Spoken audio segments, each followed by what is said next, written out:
Jennifer from Austin, Texas was born May 31st, 1955. Jennifer is an African-American female standing at 5 feet 7 inches tall and weighing 135 pounds. Jennifer has brown hair, brown eyes, pierced ears, facial freckles, and a scar on the calf of her right leg. She was last seen wearing a burgundy bodysuit, blue jeans, and sandals. Jennifer goes by her initials, JJ. Jennifer was raised in an upper-middle-class family and was well-behaved as a child, but she dropped out of Reagan High School, now Northeast Early College High School, in her senior year and began dating a man who was a dealer and a pimp. After her boyfriend was in prison, she started using heavy substances and became a working girl.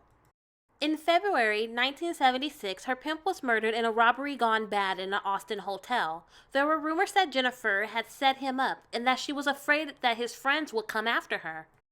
Shortly after the murder, Jennifer's apartment was broken into and vandalized. Obscene pictures and words were painted in red on the wall, and someone pinned her underwear to the wall and wrote "blood" nearby.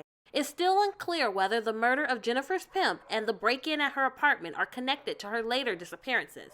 On May 16, 1976, 20-year-old Jennifer planned to go to the movies with a friend in Austin, Texas. She was short of cash and stopped at the bar in the vicinity of East 11th Street and Waller Street to see if she can get some money there. She met two African-American men inside the bar and spent half an hour talking to them.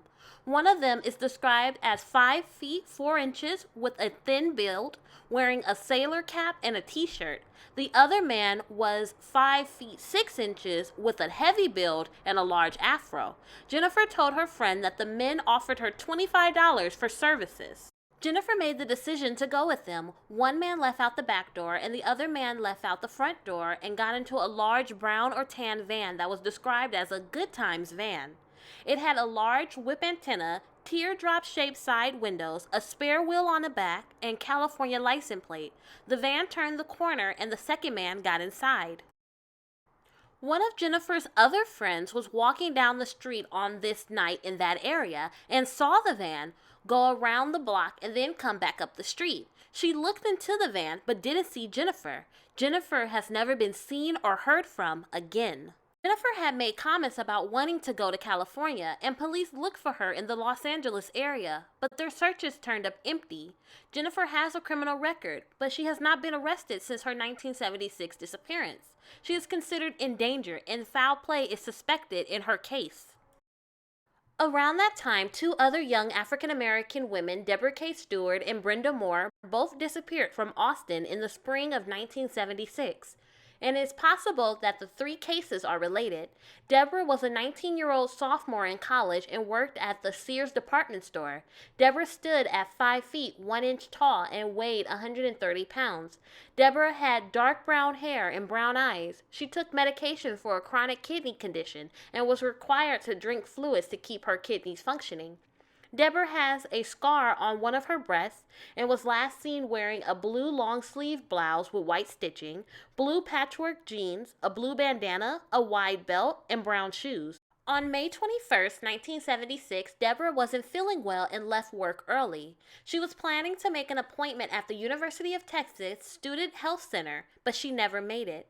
Debra did frequent the 11th Street area like Jennifer, and the two women had friends and acquaintances in common. The other missing person is Brenda, who vanished on March 7, 1976. She was also 19 years old at the time of her disappearance and is described as 5 feet tall and 125 pounds. With black hair and brown eyes, she worked as a nurse's aide and had a history of depression. Brenda was last seen at 3:15 p.m. on the east side of Austin, and on March 12, 1976, her car was found abandoned on the 1900 block of Colto Street, less than a block from where Debra's vehicle was later located, with the key still inside. Brenda was married at the time of her disappearance, but she and her husband had been separated for about 4 months, and she had a boyfriend who drove a blue Chevrolet pickup truck. Brenda's husband said he thought that she simply left town with another man.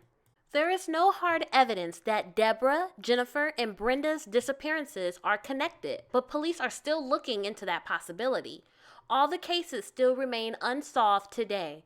Jennifer would be 65 years old, and Debra and Brenda would be 64 years old. If you have any knowledge of the whereabouts of Jennifer Joyce Barton, Debra Kay Stewart, or Brenda Moore, please contact the Austin Police Department or your local police department.